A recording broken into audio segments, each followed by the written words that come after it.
Strange way of going about it. Statement, the Secretary of State for Work and Pensions, Secretary Damian Green. With permission, Mr. Speaker, I would like to make a statement on the Green Paper published today by my department together with the Department of Health. This government is determined to build a country that works for everyone. That means an economy that serves the interests of ordinary working people. It means a society where everyone has an opportunity to go as far as their talents can take them, regardless of their background. And as part of that, it means creating a country where a disability does not dictate the path a person is able to take in life. Under successive governments, we've made good progress in improving the lives of disabled people. Laws have been changed, old attitudes challenged, understanding has improved. More disabled people are in work, 500,000 more than just 3 years ago. That's encouraging, but we need to build on that progress and do more to help disabled people reach their full potential. It's clear that for many disabled people, the barriers to entering work are still too high. That for people in work who get ill, too often fall out of work, lose contact, lose confidence and don't return to work. The impact extends far beyond the individual. Families suffer, the health service faces extra strain, and employers lose valuable skills. But most of all, it's a human tragedy. Potential is left unfulfilled. Lives are lessened. Of course, the health and welfare systems must support those that will never be able to work. It should offer the opportunity of work for all those who can, provide help for those who could, and care for those who can't. It is the help for those who could that through this Green Paper we will transform. First, within the welfare system. In 2010 we inherited a broken system, a system where there were too few incentives to move from welfare to work, and one where too many of our fellow citizens were simply taken off the books and forgotten about. Since then, we brought control and the right values back to the system. I want to recognise my predecessors, particularly the member for Chingford and Woodford Green, for his passion and conviction over the last 6 years to make that a reality. We have ensured work always pays through reforms like universal credit, while ensuring a strong safety net for those who can't work. Spending on disabled people will be higher every year of this Parliament than it was in 2010. But we need to continue to review and reform the system based on what we know works.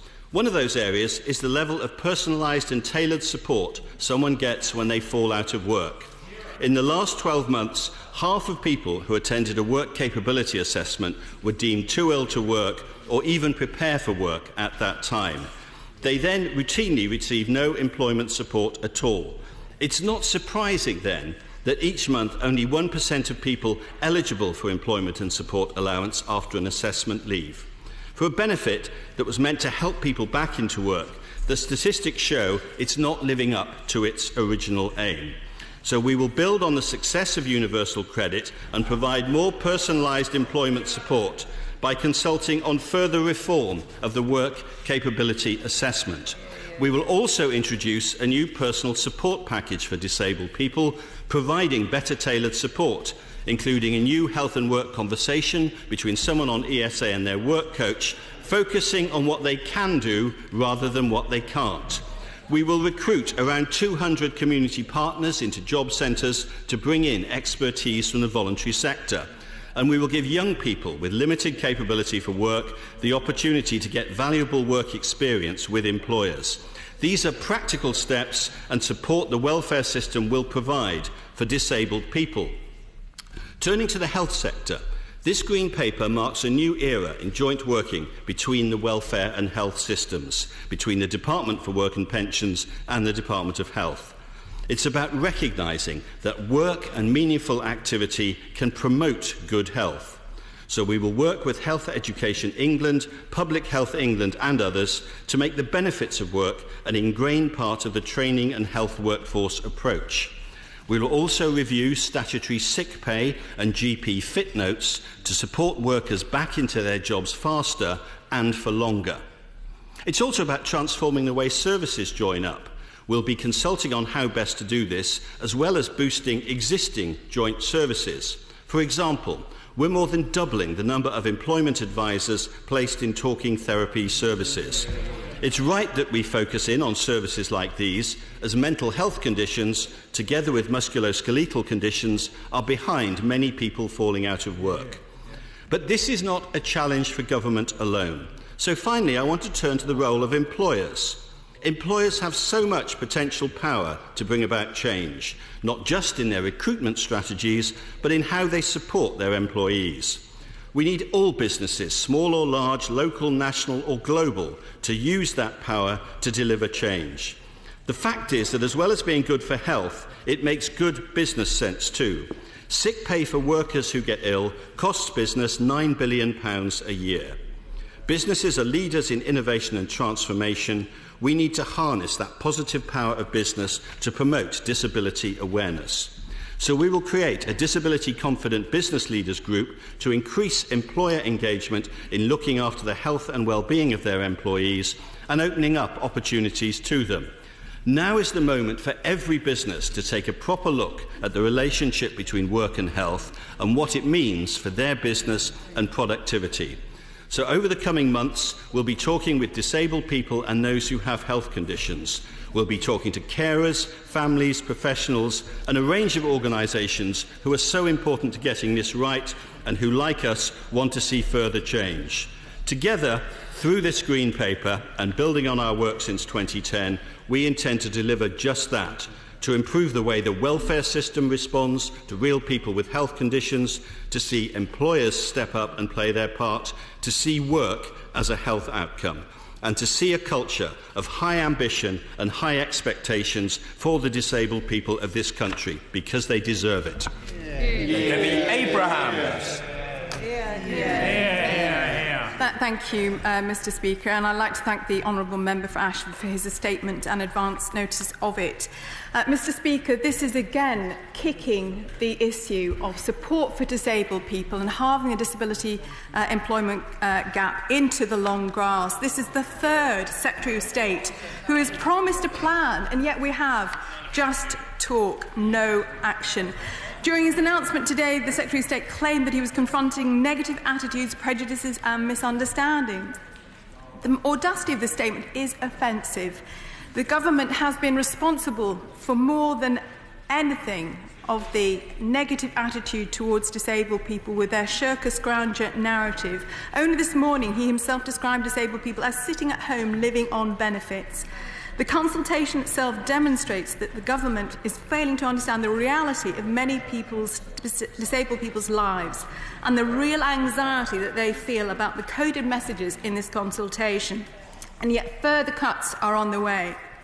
I must challenge the Secretary of State on his point suggesting that the so-called reforms to social security have helped to make work pay. These claims are derisory. All the evidence shows that not only has the introduction of universal credit been an unmitigated disaster with 7 delays to date, the Major Projects Authority and the NAO expressing concerns regarding the scheme's governance and the additional £3 billion the taxpayers having to pay. But cuts to the work allowances simply fail to make UC help to make work pay.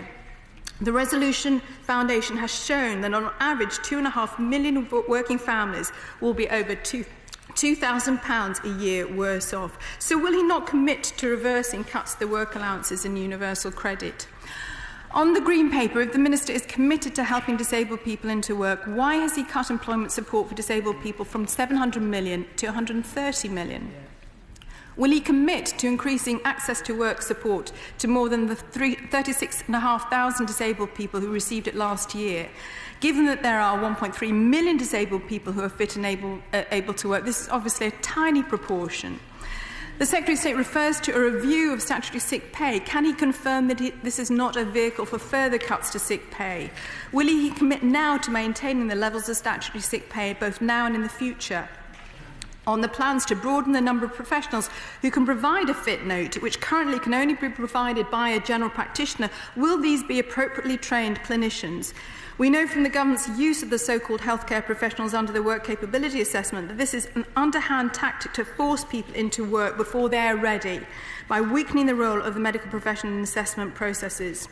On changes to the WCA itself, why won't he commit to scrapping the discredited process completely, as I have.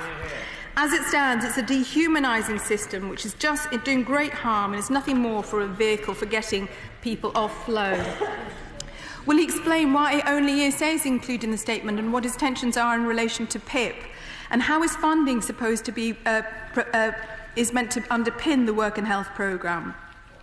Will the honourable gentleman as well commit to reversing the ESA RAG supports, which again is going to do untold harm? Mr. Speaker, does the Minister accept his own data which shows people on the ESA are more likely to die than the population at large, and that some sick and disabled people will never be able to work? And will he commit to reverse the ESA RAG cuts, as I've just mentioned? As a civilised society, we must ensure that they are adequately supported and not plunged into poverty, left destitute or worse.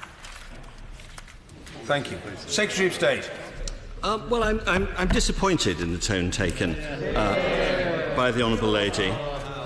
And I'm disappointed because she seems completely out of touch with those who represent disabled people. Let me read to the words of the Chief Executive of Scope, Mark Atkinson, who said today, disabled people are twice as likely as the general public to be unemployed. It's right that the government has recognised this as an injustice that needs to be tackled. We welcome the publication of the Green Paper, which recognises the need for real change and sets out some bold ideas for reform. Or Dr. Liam O'Toole of Arthritis Research UK, who said today's Green Paper offers a vital opportunity to better understand and then meet the needs of people with arthritis. Or the Work Foundation, who said, we have consistently advocated that good work and the benefits it brings to individuals, employers and society at large should be recognised as a positive outcome from a health perspective. So I'm afraid her carping at this is just out of touch with the sector of those who most represent disabled people. Indeed, let me deal with some of the details. She has repeated her promise to scrap any kind of assessment system at all for people getting benefits. I would just quote her from one of my predecessors, who said when the WCA was introduced, we want to have a welfare system where virtually everyone who is getting benefits is doing something to prepare for a return to work. The benefits system is not there for people to stay on benefits, but to help them to get back into work. I completely agree with that. That was said by the Labour Work and Pensions Secretary, James Burnell, in 2008, introducing the Work Capability Assessment. So she is, again, I'm afraid, out of touch. She talked a lot about universal credit and described it as a failure. Let me give her the facts about universal credit. Under universal credit, people spend around 50% more time looking for work. They move into work faster. For every 100 people who found work under the old JSA system, 113 universal credit claimants have moved into a job. They're more likely to be looking to increase their hours. 86% on universal credit compared to 38% on job seekers' allowance. And they're more likely to be looking to increase their earnings. 77% on universal credit compared to 51% on JSA. So I'm afraid for all the shouting from a sedentary position, the Honourable Lady is simply wrong about the effects of universal credit. She asked me to make some commitments about access to work. I will tell her that real terms increase in funding under access to work supports an additional 25,000 people each year, will do by 2021, and last year helped over 36,000 people to take up or remain in employment, including 2,800 young people who've been helped last year. Access to work is doing very, very well for tens of thousands of people with disabilities. She would also, I hope, welcome our personal support package, which includes recruiting around 200 community partners into Job Centre Plus to bring in expertise from the voluntary sector, because one of the key things about this Green Paper is that we will work closely with the voluntary sector and use their expertise to help people with a disability. She also talked about forcing people into work. I hope that underneath some of her rhetoric, she does recognise this fact, which is recognised now increasingly by medical practitioners and clinicians, that a good job is good for people's health, and that forcing people into work is the wrong old-fashioned mindset. I genuinely hope she has moved on for that. She asked about statutory sick pay. I'm able to assure her there is nothing in this Green Paper about cutting statutory sick pay. We want to make it easier for people to move back into work, perhaps gradually, so that they can take maybe a few hours' work in the early days and months of them getting back into work.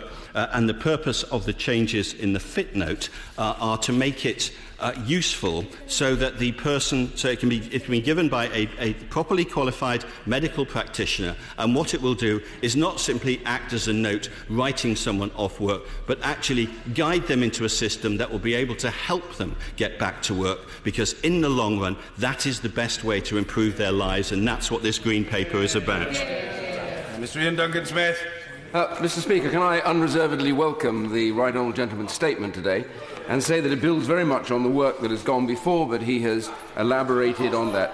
Can I just say that there are, however, two issues that I hope during the course of this Green Paper consultation he will take consideration. One of the areas that has caused the greatest difficulty in employment support allowance has been the binary choice that lies at the heart of its design, where you are either too sick to work or you should work. And we know that in many cases that condition can vary.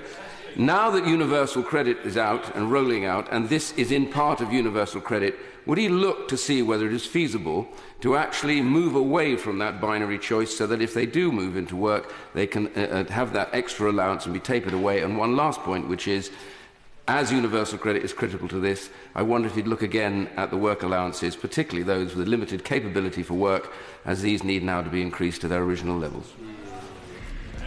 Well, I'm very grateful for the support from my right honourable friend, and he is quite right about the binary choice that has obtained up to now under ESA, and the fact that under the universal credit system which he introduced, we now have the capacity within the welfare system to be much more flexible in our approach, and that is precisely what the changes to the work capability assessment are designed to achieve, so that people are not simply put in one group or another and then left there, that actually there will be a much more personalised approach, which will mean that everyone should benefit from the assessment, and we separate out the idea of what level of benefit people should get from the level of support they need to make the best of their lives. On the issue of reversing previous changes in allowances, I have to tell my honourable friend we have no plans to do that. Dr. Ely Whiteford. Mr. Speaker, can I thank the Secretary of State for advance sight of his statement? I'm very glad that at last this long-awaited Green Paper is being published, and I broadly welcome the Government's commitment to reform, to more personalised support, and to consult widely with disabled people, carers and those who represent them. And can I say, we will work constructively with all parties to deliver real progress for disabled people. But we need actions, not just words. The truth is that the burden of austerity that's fallen on sick and disabled people in recent years has caused severe hardship and pushed many people further away from the workplace. Sick and disabled people have been disproportionately sanctioned in the benefits system. Sick and disabled people have been disproportionately hit by the bedroom tax.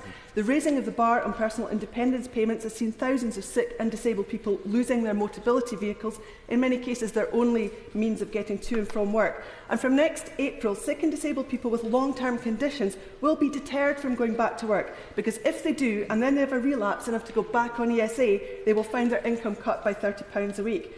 And, Mr. Speaker, far too many people who are manifestly too sick to work are still being found fit for work. Earlier this year, the Government cut the budget for its work programme from £2 billion to £130 million.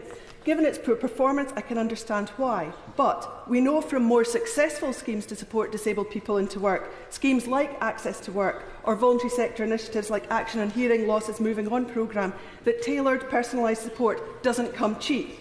What additional budget does the Secretary of State envisage will be attached to the Government's proposals? What discussions has he had with the Treasury ahead of the autumn statement? And will there be Barnett consequentials for Scotland? I also want to ask the Secretary of State about support for employers. To date, efforts have focused on improving employers' confidence, which is fine as far as it goes, but can be fairly nebulous if there are no practical resources to back it up. Employers need concrete support to make this work. Will there be resources attached to the rhetoric this time around? Yeah. And finally, can I plead with the Secretary of State to hold off the impending cuts to the ESA RAG until such time as the Government has got this right? Here. Well, I'm grateful to the Honourable Lady for her general welcome for the appearance of the Green Paper and for her commitment to work constructively on it. Indeed, my honourable friend, the Minister for Disabled People, Health and Work, was in Scotland last week discussing with counterparts there what needs to be done, and I will be there, as you may know, later this week to talk to the Social Security Committee. She made the point about resources. I'm able to tell her that there will be additional support for new claimants with limited capability for work. It will be £60 million next year, rising to £100 million a year by 2020. There will be new money for the third sector, something like £15 million by Christmas of this year.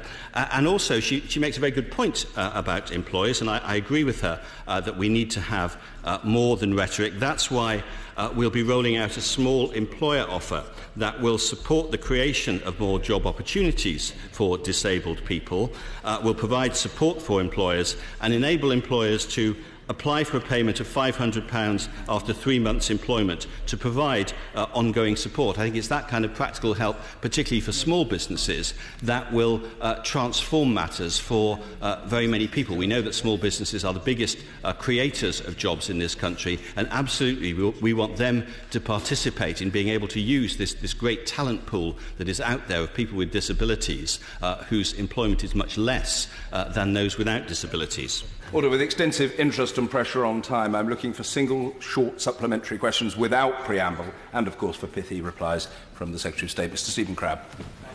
Speaker, my right honourable friend is exactly right to take on this challenge. Does he agree with me that one of the keys to success in ending the enormous waste of human potential is, for the very first time, to get health services and his department working together far more effectively at a community level to ensure that people on long-term sickness benefits get meaningful employment support and effective health intervention, because at the moment the current system too often provides neither. I completely agree with my right honourable friend who did good work in his time in this job as well on this very subject.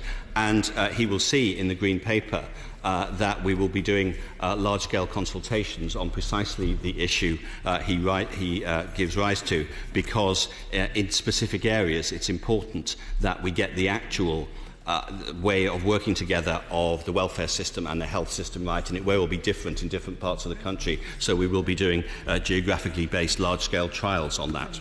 Rear Eagle. Speaker, as former Minister for Disabled People, can I welcome his intention as stated in the Green Paper? Does he agree with me that the extra cost benefits are tremendously important in helping people to work? And given that PIP is seeing hundreds of people a week losing their access to mobility cars, does he realise how important it is for those people to get to work, to have their car? What is he going to do to stop people losing their right to mobility?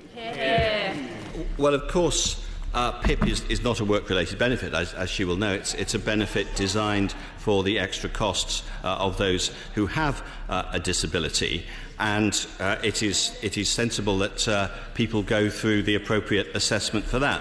But as I've said, there are ways. I completely agree with her that it's important to get access to work. That's why we are so keen on the Access to Work programme, so there will be different ways for people to obtain access to work, and as I've explained, the real terms funding for that will be increasing through to 2021. So I agree with her, it's an important issue, and we are doing something about it. Mills. The revised system ensure that where someone is found fit for work on the basis of getting a certain level of support, the need for that support is passed on through the system and actually made available. Yes, that is exactly at the heart of what we are seeking to do, because there have been too many gaps in the system in the past. I think both I and health ministers agree that we must get the systems working together much better so that individuals find the journey much more seamless than they ever have in the past. Goodman.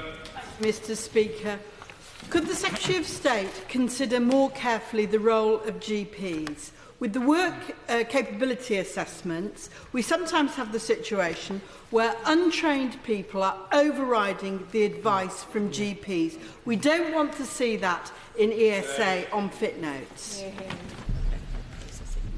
I think the honourable lady makes a reasonable point. We want GPs to play. GPs will play a significant role in the system, and we want them to play as constructive a role as possible. So we've looked at ways to change the system so that GPs can be involved earlier, and the consultation on the changes to the fit note is precisely to try and find a way of making the fit note actually help the person back into work without adding to the burden on GPs, so that everyone involved in the system feels that they are playing a part in helping someone get back into work.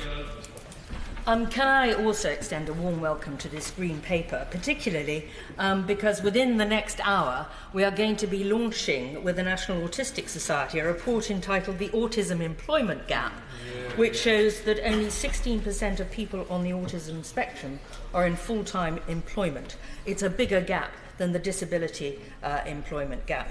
Can I welcome the personalised support he's referred to, and can he say more about how he will tailor it to meet the individual needs, particularly of autistic people?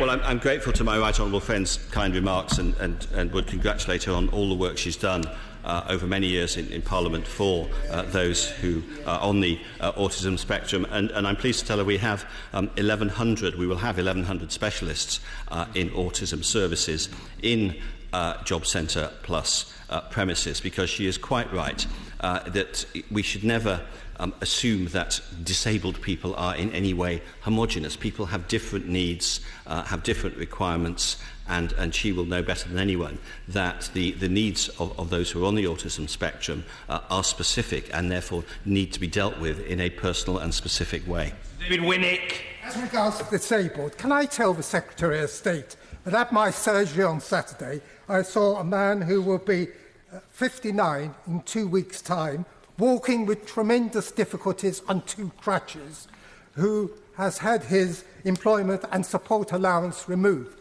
During the time I was speaking to him, he broke down in such distress. What sort of position are we in that a law-abiding person of his age, suffering from disablement, is in a position where he goes to his Member of Parliament and is in such a state of distress that he starts crying?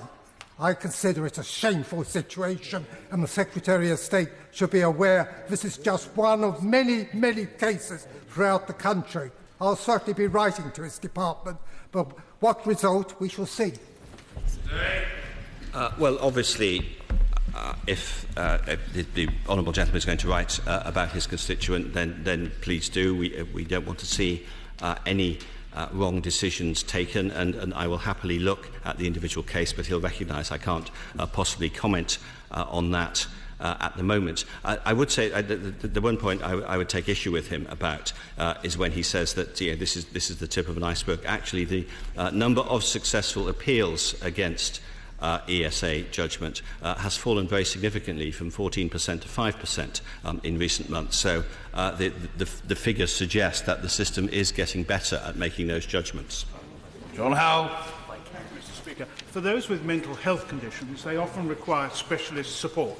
What is this Green Paper going to do for people who suffer from mental health conditions?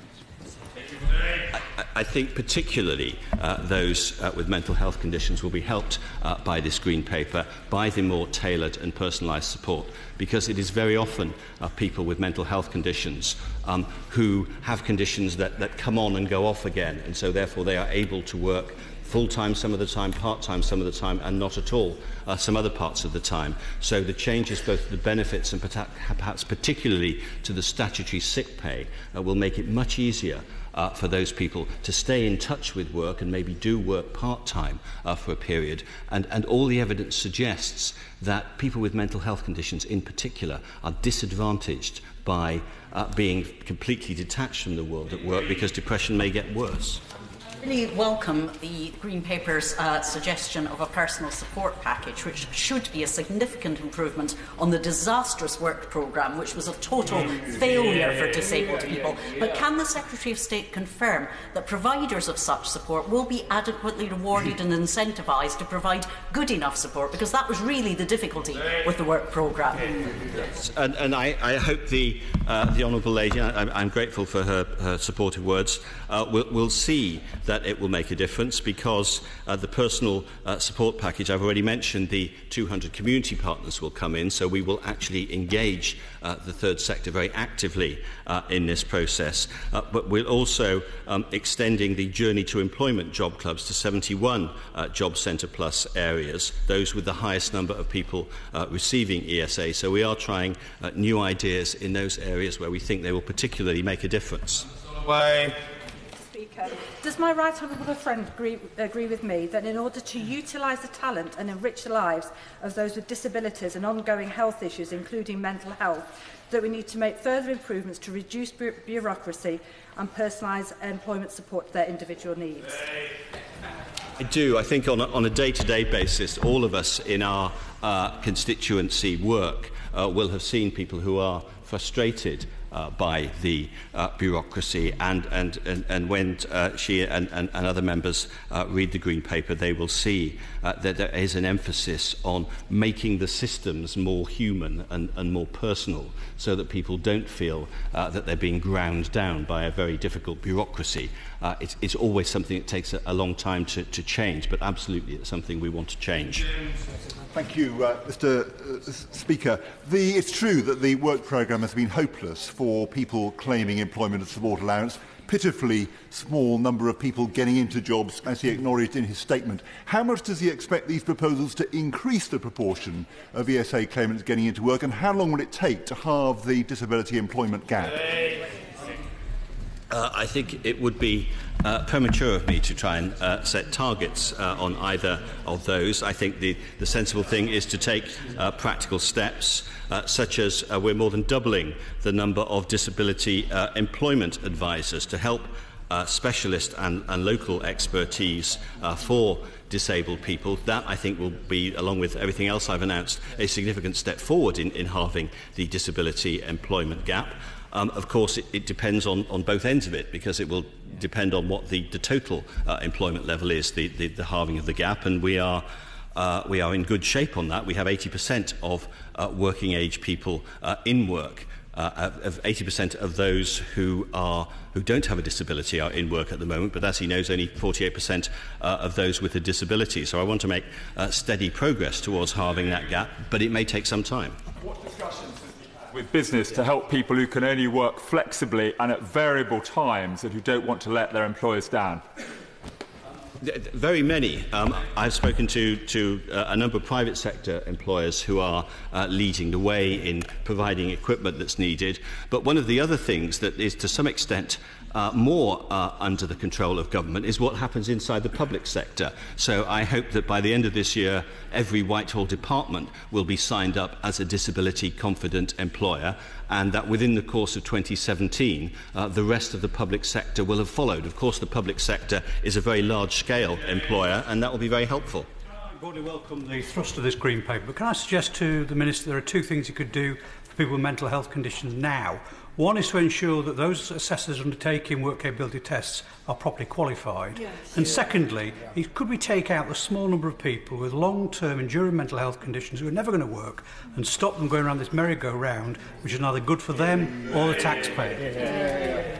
Well, I'm grateful for the expertise that the honourable gentleman brings to this. And I will take both his points on board. In fact, his second point, he may have seen, I've already announced that for those who have got a condition which already means that they can't work and which will only stay the same or get worse. We are going to stop retesting them, because that seems to me a piece of pointless and some fundamentally heartless bureaucracy that we can happily get rid of.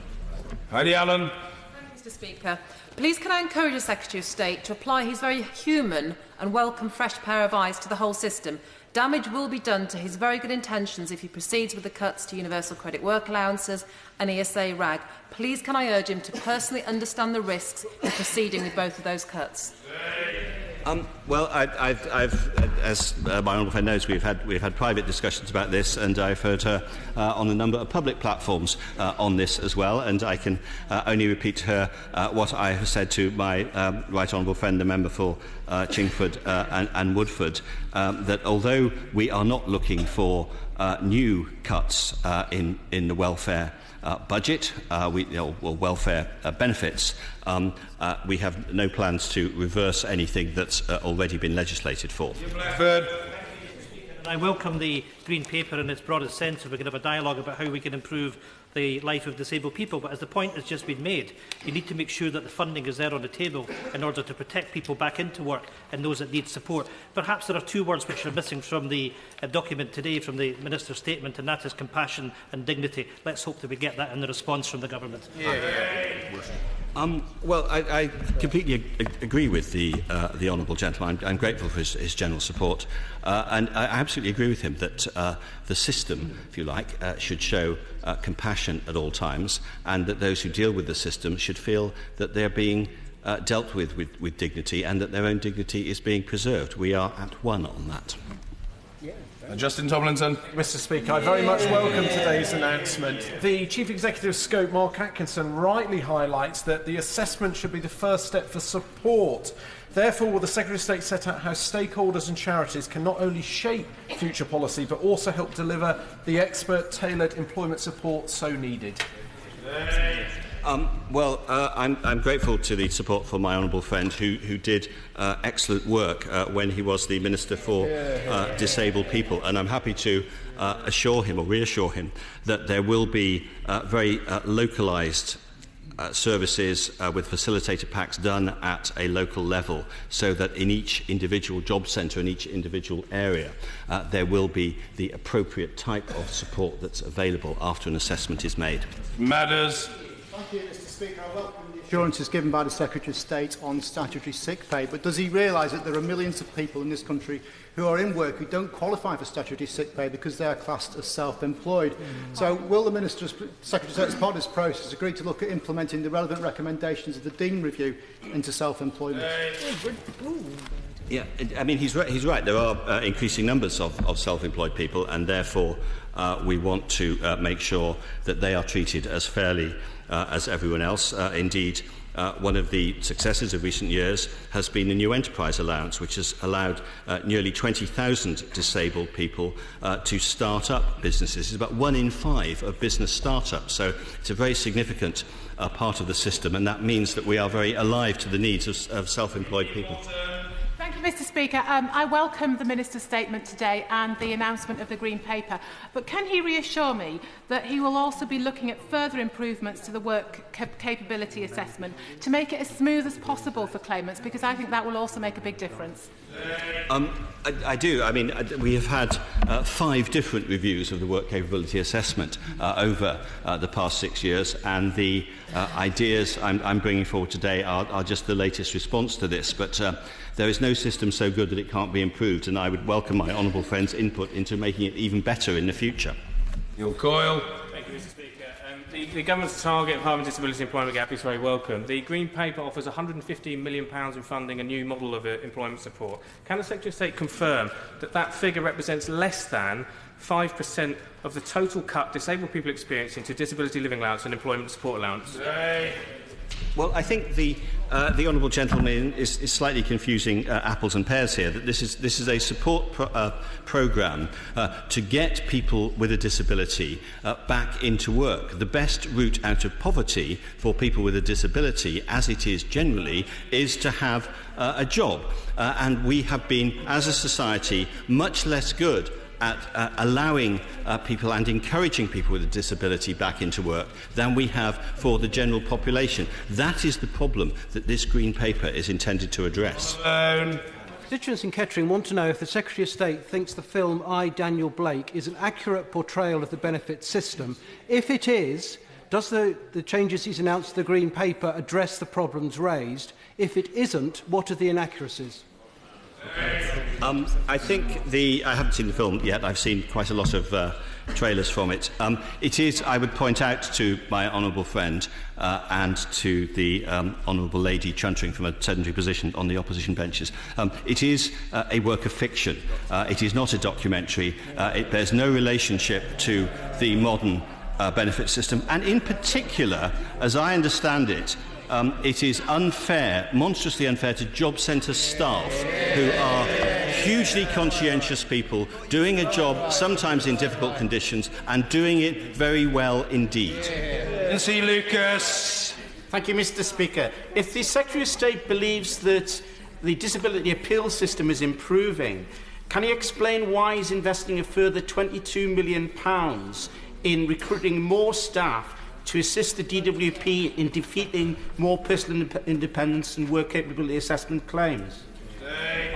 Because I always seek to improve systems, even though the appeals system does appear to be producing better results. As I said to my honourable friend a moment ago, there is no system so good that it can't be improved, and I always seek to improve them. Mr. David Burrows. Can I welcome the Green Paper's direction of travel?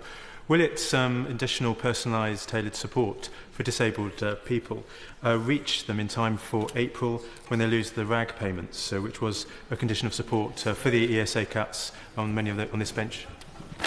Yes, when my honourable friend, who I know has a deep and interest in this area, reads the Green Paper in full, he will find that there are many measures that we can take immediately so that help will be flowing through in the coming months to many people who have a disability but who have the burning desire to get back into work. Greenwood. Mr. Speaker, his party's manifesto set out the aim to halve the disability employment gap. But now the government appears to have watered down this commitment to merely making progress. In his response to my right honourable friend, the member for East Ham, he rejected targets, but without setting out milestones and monitoring progress towards them. How will he judge the success of his government's actions?